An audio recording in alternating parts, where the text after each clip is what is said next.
Now, you might be down with their plan, and you might be one of the people to go later, but the problem is still you.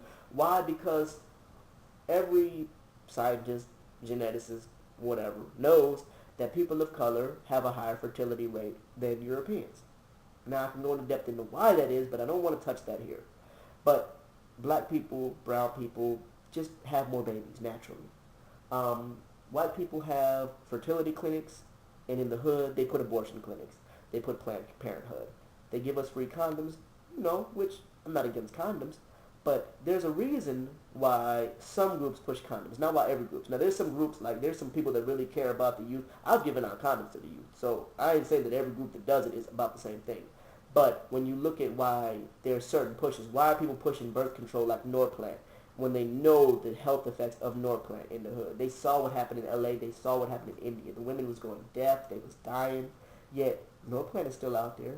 You got other little pills and other things out there just killing people, literally killing people, and they're still out there. And they push it on us. And now they got vaccines. And Bill Gates is not just funding like the one thing I talked. He's funding a gang of things. He even got something he's funding. It's an ultrasound technology where they can blast a man's scrotum and render him sterile. They could do it through a wall.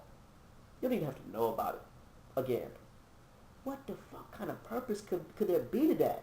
Who could that be good for?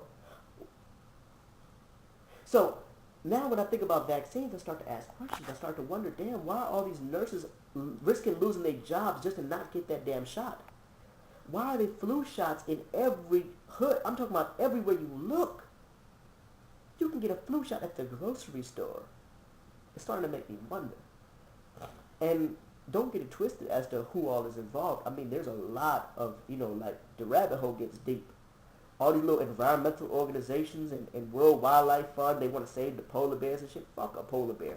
Not because I don't like polar bears, but because I know that the people that's pushing to save the polar bears, they doing that, and they're push something nice and friendly, and in the process, the goal is to destroy you. Because they're like, okay, we're going to save the damn squirrels in Africa, but we got to get rid of the people that's there because the people is a threat to the squirrels.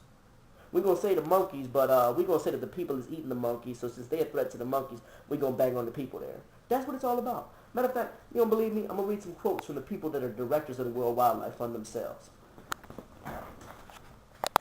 If necessary, this is coming from Michael Silverstein, president of Environmental Economics. If necessary, nations of the third world must be forced to remain poor if their development threatens resources on which all life depends. Does that even make sense? But that's what they're pushing, and it's coming from an environmental organization. Here goes another one from World Wildlife Fund. Malthus has been vindicated. The Malthus I talked about a minute ago. Reality is finally catching up with Malthus. The third world is overpopulated, and it's an economic mess, and there's no way they could get out of this with their fast-growing population. Our philosophy is back to the village, meaning they're going to take back your village. Once more, Thomas Lovejoy, Vice President of the World Wildlife Fund. The biggest problems are the damn national sectors of these developing countries. These countries think that they have the right to develop their resources as they see fit. You hear this shit? They want to become powers. The World Wildlife Fund, ain't you supposed to be trying to save some damn cheetahs? If we look at things casually, the bigger problem in the world is population. We must set a ceiling to human numbers. See what I'm saying? See? I don't be making shit up. All development aid should be made dependent on the existence of strong family planning programs. That's from Sir Peter Scott, chairman of the World Wildlife Fund UK, said in 1984. I'm going to give you one. Just from, that'll really make you understand all this within this context. I might have to do two. But, you know what? Let's talk about Margaret Sanger. Now, why don't you just go ahead and look up Margaret Sanger. Look up Margaret Sanger, founder of Planned Parenthood, birth control, black neighborhoods. Just look it up. You'll be satisfied. You'll understand what's going on. Or you could look at what U.S. Supreme Court Justice Ruth Bader Ginsburg said, where she said, frankly, I had thought that at the time Roe, as in Roe versus Wade, the whole abortion thing, was decided, there was concern about population growth, and particularly growth in populations that we don't want to have too many of. Meaning your ass. That's what Roe versus Wade was about. Or at least that's what Ruth Ginsburg's idea was. But let me quote before I close, because I'm giving you enough to think about. Bertrand Russell, in The Impact of Science and Society, he wrote this in 1952. He's a European thinker. You can find his stuff for free online. Just find me on scrib.com. Look at my page. You'll be able to find it. The white population of the world will soon cease to increase. The Asiatic races will be longer, and the Negroes still longer before their birth rate falls sufficiently to make their numbers stable without help of war and pestilence. Until that happens, the benefits aimed at by socialism can only be partially realized, and the less prolific childbearing, by prolific we mean childbearing, races will have to defend themselves by methods which are disgusting even if they are necessary. Right? Let me go a little bit further than what he said. It will be impossible to feel that the world is in a satisfactory state until there is a certain degree of equality and a certain acquiescence everywhere in the power of the world government. There is a movement for world government. Don't ever think that I ain't said that there wasn't. I just discourage the bullshit. I ain't saying that none of the shit was real.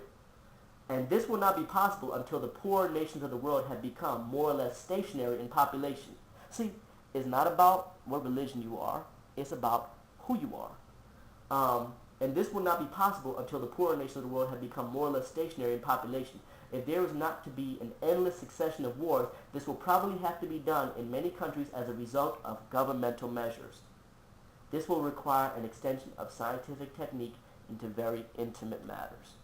Bertrand Russell, The Impact of Science and Society, 1952. Alright? I'll do the last one. No, I don't even want to do no more. Read the Hood Health Handbook. You get the whole story. You'll understand what's going on. You'll understand that once again, public enemy number one is you. Alright? Don't matter what rap you listen to. Don't matter what religion you are. And it really don't matter that much whether you're rich or poor. If you are black, brown, yellow, original, indigenous, people of color, whatever you want to call it, the war is on you. Hood Health Handbook. That's the only way. I ain't gonna say it's the only way. But our goal, Supreme Design Publishing, we're here for the people. Our goal is to help people combat all this that's going on. I mean, because it's more than vaccines. It's more than nanotechnology. It's more than sterilization. I mean, they got stuff in the food.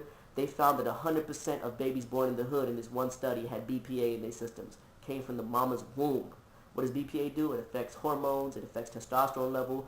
You look at sperm counts in the hood, they're lower than they were 30 years ago. You look at testosterone levels, you look at estrogen, it's increased. So, the boys got more estrogen, the girls got more estrogen too, which leads to breast cancer. This is why there's more breast cancer in the hood.